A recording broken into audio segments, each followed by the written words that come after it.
Hello and welcome back to the Three-Handed Bandits channel. It's Nathan back with another video for you today, unveiling the 10th team in our 2023 to 2024 preseason power rankings. Before we get into this video, I do want to thank everybody who's been watching and checking out the channel.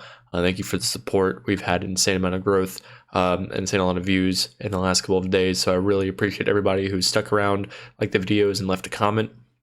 And please, if you're watching this video, please like, subscribe, and share this video with somebody you care about. Now, before we get into the breakdown, what I do want to do is kind of recap our power rankings so far. And so starting off at our bottom tier, we have the Commanders, Colts, Cardinals, Texans, Rams, Bears. That's kind of my we're ready for next year kind of tier of teams that I don't really think are going to be very good and we'll be vying for top picks.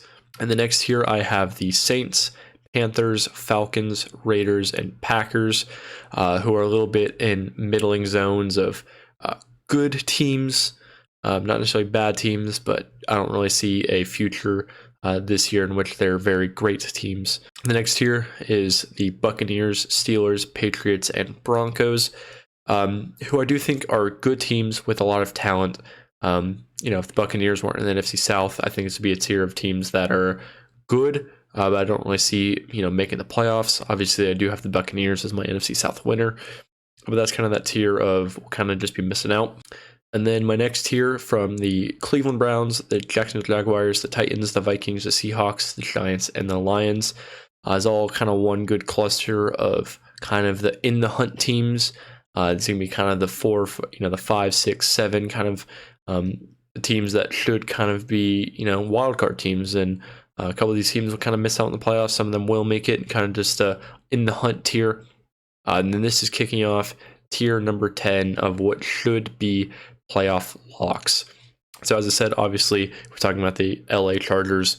This was a team that was in a little bit of a purgatory zone, but then they drafted Justin Herbert, and he came in when Tyrod Taylor got his lung stabbed and became a great quarterback. And so now this team has expectations, because when you have a great quarterback, the expectation is that you win. Hopefully, though, this year they do not find a way to Chargers it and find a way to shoot themselves in the foot.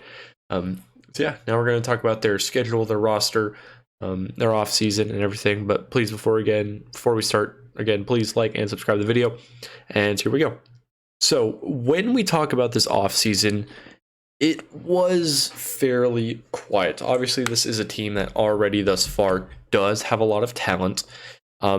There's not like a whole lot of holes necessarily that they do need to fill. The biggest thing they did this offseason, though, was bringing Kellen Moore. Dallas was kind of foolish, I think, to let him go. So the Chargers said, come here instantly, because Joe Lombardi was not very good last year. I think any Chargers fan will tell you that. You have Justin Herbert, who has one of the strongest arms in the league. Why is your average depth of target like 2 yards? It felt like. And so hopefully Kellen Moore is going to help come in and develop a more explosive vertical passing game. So when it comes to the roster talent that they brought in, though, they bring in Quentin Johnson and Darius Davis, both from TCU. Quentin Johnson was the first-round pick. Darius Davis was kind of a late-round pick. Quentin Johnson was the first wide receiver taken and does have upside. It'll just be interesting to see how much he gets on the field to start off the year. Darius Davis is kind of just a gadget player. They also brought in Jordan McFadden, who could be the Jamari Sawyer of this season if injuries happen. On the defense, they bring in Nick Williams and Scott Matlock to help give them some more interior defensive line pieces. They also bring in Tua Piloto as another edge piece for him. They bring in Eric Kendricks and then Dion Henley at the linebacker position. Losses, we already touched on Joe Lombardi. They lose DeAndre Carter and Matt Filer on the offense, which are pieces they're not too worried about losing. And then on defense, Nasir Adley retired on him. And then they lose Bryce Callahan, Drew Tranquil, Kyle Van Noy, and Fahoko. So overall, they had a couple of good pieces that they lost, but no one that they weren't necessarily prepared to lose, and no one that's going to create a gaping hole on this team. So overall, it was an okay offseason. It was fairly quiet from them, from a team that does kind of have some, high expectations. You think they'd try to do a little bit more, but it wasn't a bad offseason by any stretch. Now let's go ahead and talk about this coaching real quick, because this is a huge concern for this team. What are we going to get in this defense from Brandon Staley? So since Brandon Staley has come over, they've really relied heavily on the Fangio stuff. And until kind of later last year, they didn't really start becoming more aggressive and start kind of switching up what they did and being a little bit more versatile. And so I wonder if Brandon Staley is showing just too little too late, or if he's going to actually kind of look at himself and kind of learn more what he needs to do to help create a better defense. But, I think in that playoff game against the Jaguars, I think he's a great part of why they lost is with how conservative just overall this entire team has been. And so Brandon Staley, I think, is definitely on the hot seat. If they don't win at least a playoff game, he's probably going to lose his job. So overall, I mean, we just need to actually see something from him. Unlike Kevin Stefanski, who's also someone on the hot seat, he's shown a lot more in his tenure than Brandon Staley has. So Brandon Staley really needs to pick things up and quickly, and hopefully he didn't show too little too late. Kellen Moore, though, I do think is going to be a huge addition for this team. I almost wonder if he might end up being their head coach next year, depending on how this offense looks. But a young, rising offensive mind hopefully is going to help create a more explosive, vertical passing game, unlike Joe Lombardi, because suddenly, or surprisingly, when you have a quarterback with a great strong arm, kind of want to use that a little bit more than Lombardi wanted to. And then Derek Ansley is kind of just been following Brandon Staley for a bit. So overall, I think we do feel good about the offense and offensive coaching and the play calling. I just still think we are a little bit worried about if Brandon Staley is actually going to be a good coach or just be a coach. You know what I mean? Let's go ahead and talk about their offense now. We're going to start off with Justin Herbert. I think Justin Herbert, if you ask most people, is like the 5th to 6th, 7th best quarterback in the league. He's definitely right in that tier 2 of quarterbacks of the not quite elite, but really, really good. He has the physical talent to be elite. He's not being held back physically from reaching that. I think the thing that is holding Justin Herbert back from being, a true elite quarterback and being, in the consideration with, Mahomes and Allen and Burrow and Rodgers and stuff is, unlike those four, sometimes he lacks a little bit of playmaking instincts. Now, what do I mean by that? There's times where it just seems like on, kind of long third downs and stuff like that, he doesn't always, find it in him to scramble and, extend plays and kind of be the hero that sometimes you need your quarterback to be in order for them to be elite. There's times where, Mahomes will scramble and run around and find ways to extend the plays so we can have a receiver open to really, make his biggest plays on those have-to-have-it downs. And there's times where Justin Herbert does do that, but he's not always as consistent in doing that as you like. There's some times where he won't bail when he should, and he'll take, some sacks and not really sense the pressure. Or there's times where, he's scrambling and you wish he'd kind of, keep kind of running around a little bit to kind of find somebody that's open a little bit longer. So overall, he is still a really good quarterback. He's anywhere from the 5th, 6th, 7th range. He's one of the top 10 quarterbacks, no doubt. And I just wonder how much of that conservative nature was kind of on the scheme last year that, wanted, to be, a lot more quick game and rely on a lot of quick concepts to get the ball out quick and shallow. So I wonder if some of that was from the coaching, telling him to kind of do that, or how much from that is kind of just his natural personality. Like how much is just a naturally somewhat conservative personality. Not fully sure yet, but at least hopefully this new offense under Kellen Moore, at least hopefully they will become a more vertical, explosive passing game and really, elevate to be a top offense in the league, because they do have the receiving weapons to be a true great offense. And so it is going to start off with Keenan Allen, who's definitely slowing down and, kind of lost a step. He already wasn't, the fastest player to begin with, but he is still a very smart receiver, understands zones very well and how to route run and can get himself open despite not being the fastest guy And once he gets the ball, he's pretty good after the catch for someone who's not a burner either. So he's still a really good wide receiver. Trending down a little bit, but I do imagine he's still going to be really productive if and when he's healthy. That has been a concern for Keenan Allen. It feels like every single week he's questionable. Granted, he does still find a way to play a good amount through that. But yeah, it feels like every single week he's questionable. But when he's out there, he's going to be pretty solid and going to produce, even though he's going to, have 10 catches for like 45 yards. But still a really good wide receiver. And then you have Mike Williams, who's one of the best true X wide receivers along the lines of like Mike Evans and T. Higgins. Just an absolute big body, great ball winner, and a really good contested catch threat, 50-50 throw up a ball. He is one of the guys that you'd kind of want in that situation if your life depended on it. Not always the best, separator or route runner, but with how physical he is at the catch point, sometimes you don't always have to be that. But he is also somebody that does have some injury concerns. But that's part of the reason that they bring in Quentin Johnston.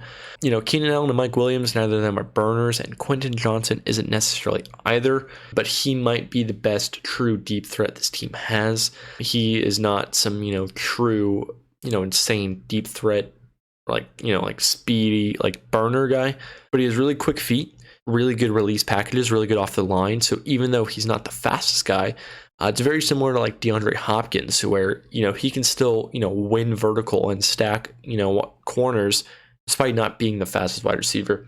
And so, I think he's going to give this unit a much needed boost in the deep passing game. I think that's part of the reason why he was the first quarterback or first wide receiver taken, is because Jackson Smith and Jigba and Jordan Addison aren't necessarily great burners or deep threats either. And so Quentin Johnston should hopefully help with that as a guy who can win deep.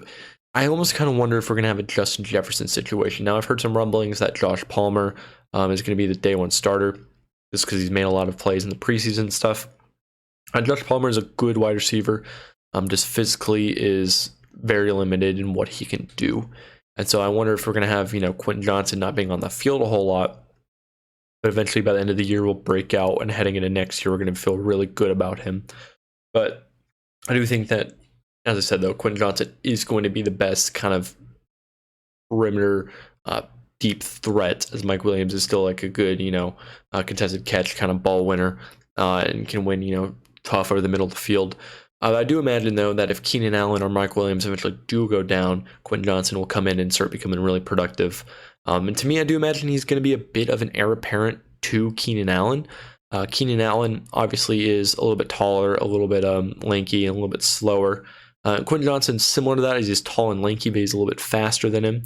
But he, still has quick feet and is a really good route runner for kind of, his frame and his size. You wouldn't really expect that from him.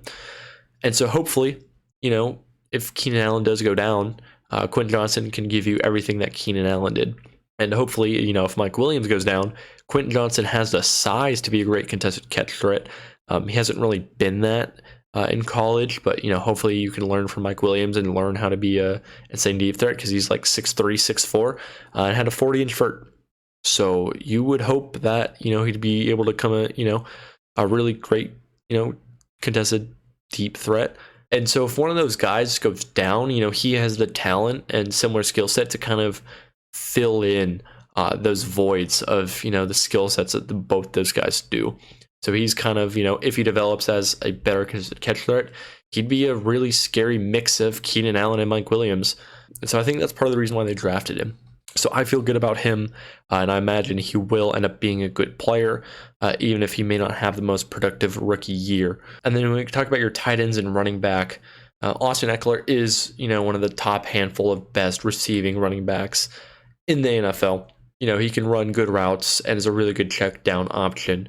And that's part of the reason why he's led the league in touchdowns over the last, several seasons, is because, check it down to him. He's shifty after the catch, can take the ball upfield, run, make a couple people miss. And in the red zone, he is absolutely scary because of that. And then Gerald Everett had a really good year last year. And, him being your fourth to fifth, option in the passing game is pretty good, because, he's still a talented tight end, is a good tight end, a plus tight end. Not a great blocker, but as a receiving weapon is a pretty good player. And he looked like fucking Gronk in that game against the Jaguars in the playoffs last year. So I mean, he's capable of really good performances and he's a really good player. And then Donald Parham is an insane athlete. He's also like 6'7", runs fast. So as he's learned the tight end position, he's been getting better and better every year. I don't necessarily know when that growth is gonna, stop. But at the very least, as your second tight end, he's got good athleticism and is a good option. As your like seventh receiving option. My main issue with this team is they still don't have, a true like just speedy deep threat. Like imagine if this team had like a Nelson Aguilar or Deshaun Jackson or just somebody who is just track star, just run as fast as he can down the field. Darius Davis is fast, but he's almost more like kind of like what a Rondale Moore, like kind of just a smaller, quicker kind of gadget piece. Jalen Guyton is their best true like speed guy, but he's never been able to stay healthy. And so overall, that is going to be a theme for this team is you have a lot of good players who are injury prone and not great depth. Your tight end and running back depth isn't really good. So if Eckler gets hurt, that's going to really, harm this team. If Gerald Everett gets hurt, you're not going to really have a great tight end unless Donald Parham can kind of step up. At least you have 3 good wide receivers, 4 including Josh Palmer. So, if one of those guys goes down, you'll have another guy able to step up. But a lot of other positions you won't be able to. But overall, I do think with Justin Herbert and with the talent that they do have here, they do have the potential to have a really, really good passing offense. And I imagine that we will see that from the Chargers this year. And they will kind of contend to be kind of a top 10-ish unit, at least for passing offenses. The rushing game here has somewhat been lacking, and that's part of the reason I think they lost that game against the Jaguars, is this is just not a team that is very good at running the ball. Part of it is because Austin Eckler is a good runner. He's not really a great runner. A lot of production is coming, in the receiving game. I think there's still a stat that he's never had a game where he's had 20 carries. He's just a smaller dude. Not the fastest and not like a true like a workhorse running back like some guys in the league, but he's still a fine runner. Behind him though, Joshua Kelly and Isaiah Spiller, neither of these guys are great.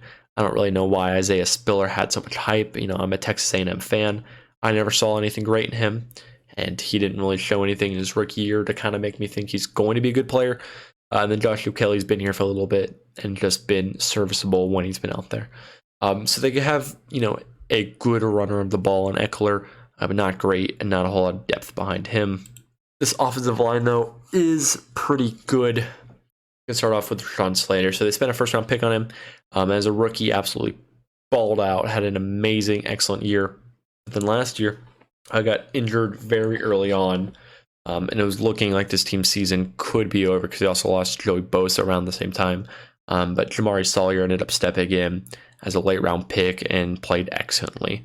So obviously, since Rashawn Slater is so great, when he comes back, he's going to get a starting spot back. And I imagine, unless he has some, unless he really struggles coming back from the injury, should be business as usual for Rashawn Slater, and he should continue to be a stud and hopefully rising to be an elite left tackle in this league. But with Jamari Sawyer, he was so good last year, where they kind of just had to get him on the field. So he's kicking inside to guard, and he was so good last year, and that's why I said, if you have a good offensive lineman, find a way to get him on the field. So that's why they were able to let Matt Feitler go, because they feel like Jamali Sawyer could really step in.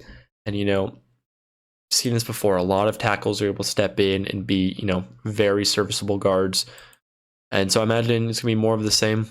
I wonder how his run blocking is going to translate to the interior versus on the outside. He's not an amazing run blocker, but I imagine he'll hold up very well in pass protection, be an absolute rock. And, he'll still be a good, a positive run blocker and maybe has the potential to kind of get even better.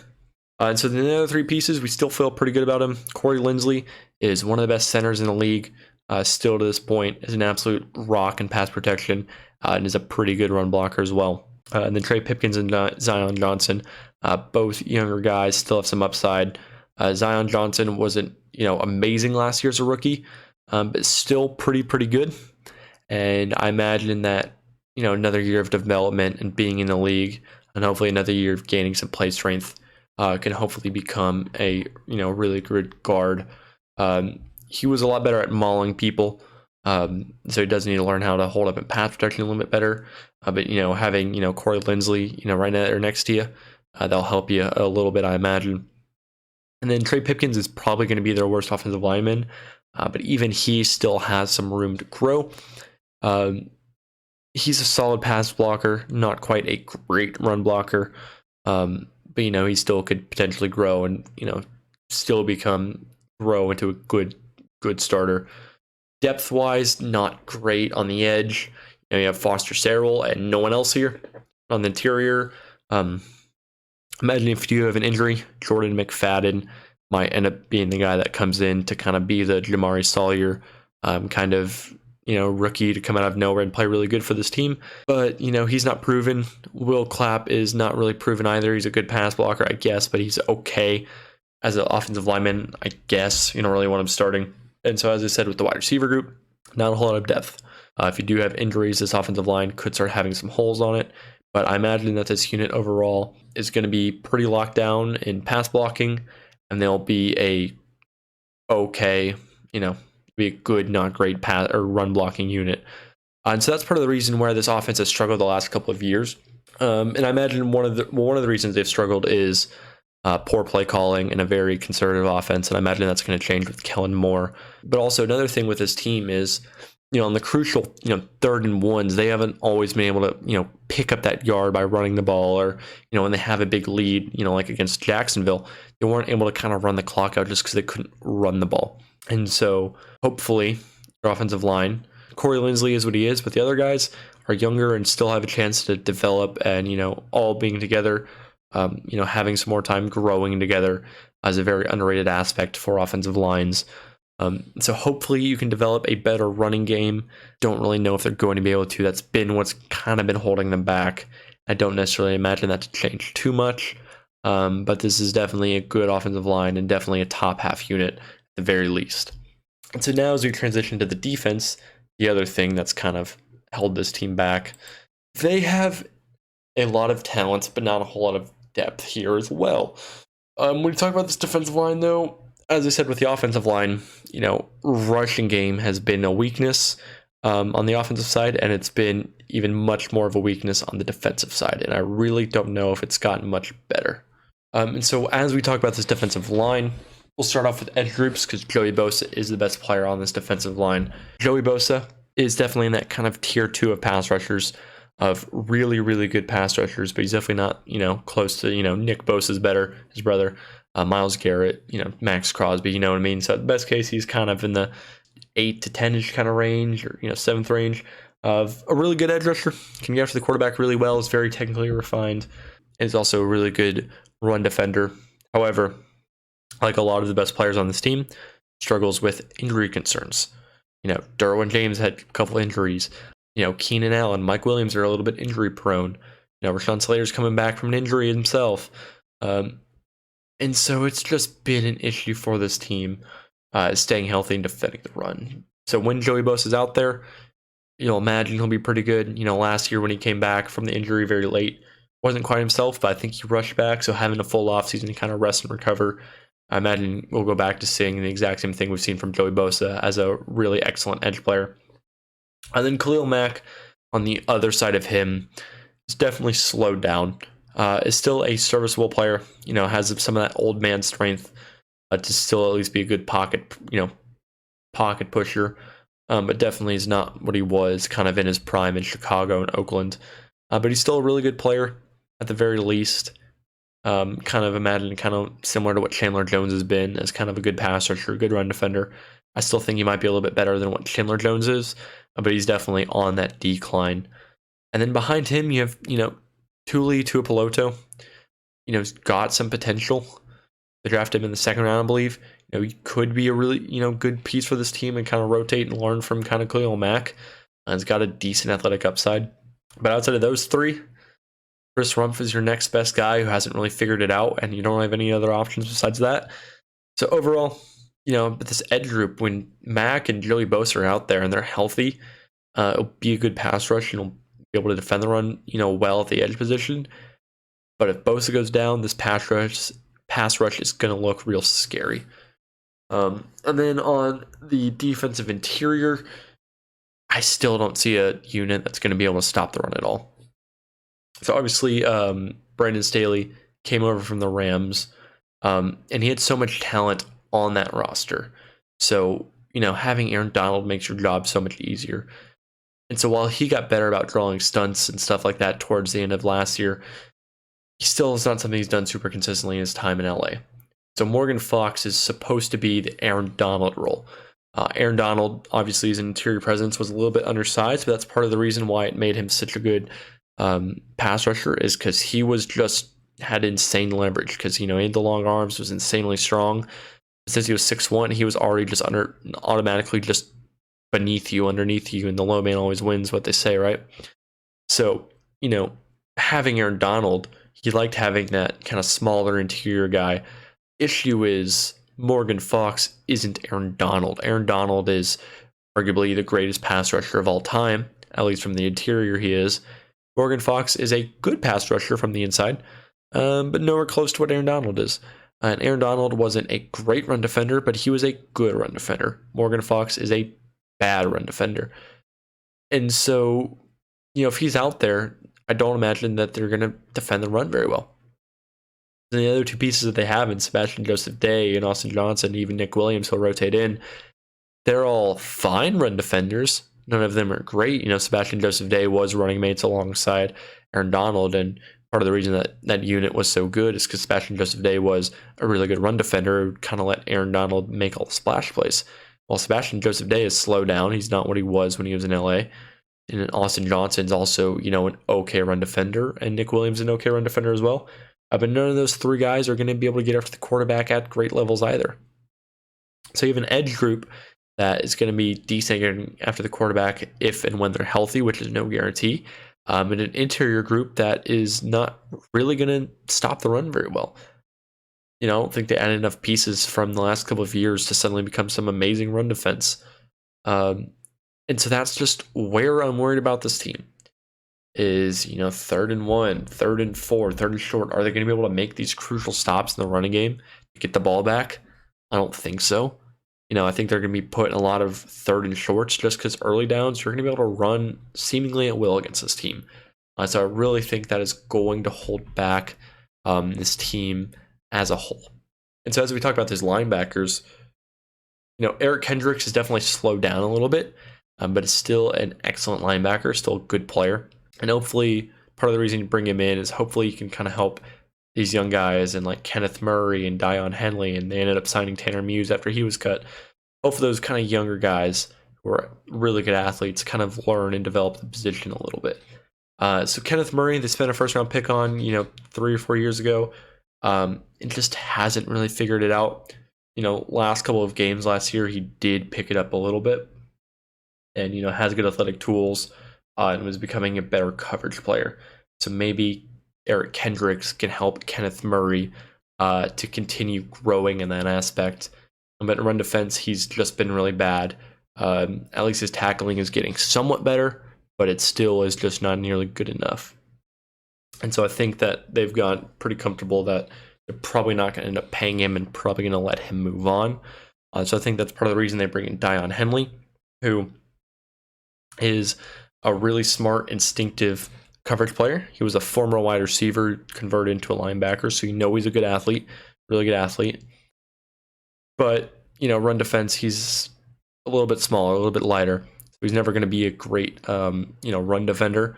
But maybe Eric Kendricks can kind of teach him and help him learn how to be a really good coverage player at the very least. So, maybe year one he may not get on the field a whole lot, but I imagine he's supposed to be the heir apparent to Kenneth Murray there, kind of how Baltimore brought in Trenton Simpson, for example. But also they have Tanner Muse here, a freak athlete who's been learning his position. So as I said, take some flyers on athletes, and hopefully Eric Kendricks can help him learn the position a little bit. I don't imagine this unit will necessarily make or break a team just like any linebacker unit does. But if Eric Kendricks does go down, I would be a little bit worried about teams kind of not only are they going to be able to run the ball seemingly at will against two linebackers who aren't great run defenders, but Kenneth Murray and Dion Henley, if they struggle in coverage, the teams are also going to be able to kind of exploit them over the middle. So I think it's going to be a little bit worrisome, but overall, still with Eric Kendricks here, it's a good unit. Then we talk about the secondary, which is a pretty good unit. I'm going to start off with Derwin James. So I wonder if this year we see Derwin James play a lot of linebacker. That's kind of a growing trend in the NFL, is get some of these bigger box safeties to play linebacker, because not only can they kind of still step up and play the run very well, but also against slot receivers and tight ends, they have the size or the athleticism to hold up in coverage against them, unlike some of these linebackers do. So I wonder if we do see Derwin James have a lot of snap at linebacker this year. Regardless if he plays more deep safety or more linebacker, he's going to be a really excellent player, like he has been, just if he stays healthy, which no guarantee, obviously, as everyone on this team seems to get injured seemingly. But Derwin James, when he's out there, is a really great player. The other safeties they have in Aloy Gilman and JT Woods. Aloy Gilman's just a very fine low-end starter. JT Woods does have a little bit of upside. So I wonder, how much we'll see with JT Woods if Derwin James ends up being kind of like a nickel or dime linebacker. If JT Woods ends up getting out there as a third safety a lot. Depth-wise, there's nobody after those three. Those guys are like, special teamers. So overall, the safety group, Derwin James there, it's a good unit. If he goes down, you get a little bit scared. And then the cornerback room, you have 3 good corners. The question is, who's playing inside? None of these guys are really slot corners. I think Michael Davis would definitely be the worst option to put inside. He's a good man corner on the outside. He can play zone as well. He's a good coverage player. Just a very solid starter, but I don't think he'll translate very well to the interior. Currently, what they have happening is they have Asante Samuel Jr. as the nickel, which to me just seems a little bit silly, just because he's not the best run defender, and so having him, someone's going to need to kind of help out in the run game. He's not very good at it, and as a team that already can't defend the run on the defensive line, I don't think you want to throw another bad run defender kind of in the box. And also, when he plays his best is in kind of the off zone, where he can kind of stay back, read and react, and make plays on the ball. His father was a corner in the league for a long time, and he learned a lot from him. You can tell, because he has really great playmaking instincts, and knows how to break on the ball at the right time to bait quarterbacks, to make pass breakups or interceptions. We got Trevor Lawrence a couple times in that AFC playoff game. So overall, I just think it would be a mistake to throw Asante Samuel inside. He's not a great man corner. He's much better in zone. And so does that mean you pay J.C. Jackson to be a slot corner? He's getting the bag and, was an outside corner when he was at his best. But Bill Belichick is usually pretty good about not paying guys, and then when they leave, they kind of fall off the cliff. And that's what he did last year before he got injured. But maybe coming back, he'll settle down, kind of learn the scheme a little bit, and maybe he'll be better. But to me, it makes a little bit more sense, I guess, to put him in the slot, because he's a little bit better of a run defender and can kind of cover players, man on man a little bit, better than Asante Samuel can. Because Asante Samuel's, not the fastest, and he's a little bit smaller. J.C. Jackson's got good size, decent speed, where he can kind of match tight ends a little bit more, but still has the speed to kind of man guys up. So it would make a little bit more sense to play J.C. Jackson inside, but it looks like they'll start off with Asante Samuel on the inside. But overall, you got 3 good corners. Regardless, you're going to get good corner play. If he's on the outside, I just feel a little bit worried about the slot corner. I also have Jasir Taylor, who's not really a proven player, but is theoretically an okay option in the slot. The other 3 guys are so much better. It would just be silly, I think, to take one of them off the field. And then Dean Leonard was a 7th round pick that we haven't really seen anything from, so don't really imagine him to do much either. So overall, secondary is okay. We just have a little bit of a question of who's going to play in the slot. And the depth here still is not great. As a team that has a lot of injury concerns, not a whole lot of depth at any of these positions either. But this defense does have the potential. They do have a lot of talent to where they could be a good unit. We just need Brandon Staley to be a better defensive mind and to kind of help facilitate better defensive play, and to do a little bit more than just spam the Fangio stuff. Like there's times, 3rd and 1, 3rd and short, let's get in a dude's face, like nothing easy. Let's do more stunts and more blitzes and be more creative. And so hopefully he starts doing that a little bit more to help this unit have a simpler time. I am still very worried about how they're going to do in the running game. But overall, when you look at their schedule, Vegas has their win projection at 9.5. I have them around 9, but I do feel confident about the over. My formula that I have isn't perfect. In the AFC West, they're at plus 300 to win that division until the Chiefs aren't the top dog. I'm pretty sure they're the top dog. But when talking about their schedule, I feel pretty good that they'll beat the Raiders and Bears at home. And then I think they should win at Miami, Detroit, Denver, and I think they'll be able to steal one against KC at home. And then at Green Bay and at Vegas, I imagine they should win those. So that right there is 8 games. In between the games I have as pick'ems, at Tennessee, at Minnesota, Dallas at home, and at Denver. If they win 2 of those, that puts them at 10 games right there. Small dogs though, like having to go to Kansas City is always tough. Having to go to the Jets will be a tough game. Baltimore is a super aggressive team. At New England, I think is a team that could low key give Chargers a lot of trouble, and then Buffalo. So when you look at their schedule, I do feel pretty good that this is a team that will have at least 10 wins, but it's also a team that I imagine will have at least 5 losses. So I imagine they'll be somewhere in the 10, 11, 12 win range. I kind of think they'll be at 10. But I mean, this is a team that I feel pretty good, should make the playoffs. Hopefully we'll win a game this year, but they should be a playoff team competing in the AFC, and your goal is to win at least one playoff game. If they don't win at least one playoff game, Brandon Staley needs to be fired harder than anyone's ever been fired. But it's a good team. It's a lot of roster. They have a lot of roster talent. Let's go and recap everything for you real quick. So for a team that does have a lot of expectations, to me it was a pretty quiet offseason, but at least the Kellen Moore hire was a pretty huge addition. But Brandon Staley is on the hot seat and still needs to prove to us something. But when you have a near elite quarterback with these receivings, you're going to have a good passing attack, even though the running game is going to be a little bit poor. And then with this offensive line, you're going to have good pass pro and an okay, run blocking group. So you're going to have good passing game and whatever run game. I'm just still worried on defense. I don't think they're going to be able to defend the run very well. But at least they have a good secondary, have the potential for a decent pass rush. But a big issue is they have a really good roster. They just don't have depth, and a lot of their best players are injury prone and have issues with injuries. And so I'm just worried that there could be a potential where a couple injuries and then, I'm basically one of the players out there starting, you know what I mean? Like just random, players are out there playing for them. And they do have a lot of good teams on their schedule. So if they end up losing all those pick'em games and they're, 8-9 and Brandon Staley's never going to be able to show his face to a Chargers fan, anymore in his life. So if there was an opportunity, if they lost a couple of those, extra of those kind of pick'em games, there is a potential where they miss the playoffs. A couple injuries, some tough games don't go the right way, poor coaching. Like they could definitely miss the playoffs.